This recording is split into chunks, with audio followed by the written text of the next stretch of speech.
રાજકોટ જિલ્લાના ધોરાજી શહેરમાં ઉમા યુવા ગ્રુપ દ્વારા કડવા પાટીદાર સમાજમાં રાહત ભાવેથી પણ ઓછા ભાવે ફટાકડા આયોજન કરવામાં આવેલ। રાહતના ફટાકડાનું વિતરણ પૂજ્ય વૈષ્ણવ આચાર્ય 108 શ્રી અભિષેક મહોદય અને લાલન શ્રી રક્ષિત રાયજીના વરદ હસ્તે ખુલ્લો મૂકવામાં આવ્યો, જેનો મુખ્ય હેતુ દીપાવલીનો પર્વ એટલે કે મહાપર્વ આ પર્વની ઉજવણી માટે નાના અને મધ્યમ વર્ગના લોકો પણ આ દીપાવલીનો તહેવાર ધામધૂમથી ઉજવે તેવા હેતુસર રાહત દરે ફટાકડાનું આયોજન કરવામાં આવેલ છે।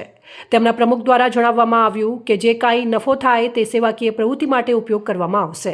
ફટાકડા વિતરણમાં ફટાકડાની અવનવી અને રંગબેરંગી 300 આઇટમ રાખવામાં આવેલ છે, જેનો લાભ સર્વ જ્ઞાતિજનો અને વધારેમાં વધારે લાભ લે તેવું જણાવેલ। આ કાર્યક્રમને સફળ બનાવવા માટે ઉમા યુવા ગ્રુપના યુવાનો સાથે પ્રમુખ નિલેશભાઈ ભાલોડિયા, ચંદુભાઈ માલવાણિયા, ઉમિયા શહેર સમિતિના નવીનભાઈ ભાયાણી, મહિલા ઉમિયા સમિતિની બહેનો હાજર રહ્યા હતા। શ્રી ઉમા યુવા ગ્રુપ આયોજિત આ વર્ષે શ્રી કડવા પાટીદાર સેવા સમાજની અંદર રાહત દરથી પણ સસ્તા ફટાકડાનું વિતરણ ચાલુ કરેલ છે, જેમાં 300 જેટલી એપ્રોક્સ અવનવી વેરાયટી રાખેલી છે, જેમાં એકદમ સસ્તા ભાવે અને નાના મધ્યમ વર્ગને પણ પોસાય તેવા ભાવથી આ ફટાકડાનું વિતરણ ચાલુ કરવા જઈ રહ્યા છીએ। અમારી ઉમા યુવા ગ્રુપની આખી ટીમ અને કડવા પાટીદાર સેવા સમાજના સાથ અને સહકારથી આ કાર્યક્રમ રાખેલો છે।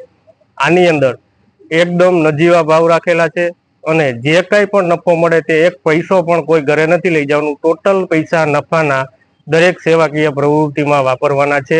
તેમાં અવનવી અમારી સંસ્થા દ્વારા પ્રવૃત્તિ કરવામાં આવે છે, ભોજન સહાય આપી છે, મેડિકલ સહાય આપી છે, જેવી અનેક પ્રવૃત્તિઓ કરીએ છીએ અને એ પ્રવૃત્તિની અંદર આ ટોટલ નફાના પૈસા વાપરવામાં આવે છે। તો દરેક જ્ઞાતિજનો માટે આ કાર્યક્રમ રાખેલ છે, તેમાં કોઈ જ્ઞાતિ બાદ નથી, બધા માટે આ કાર્યક્રમ રાખેલો છે।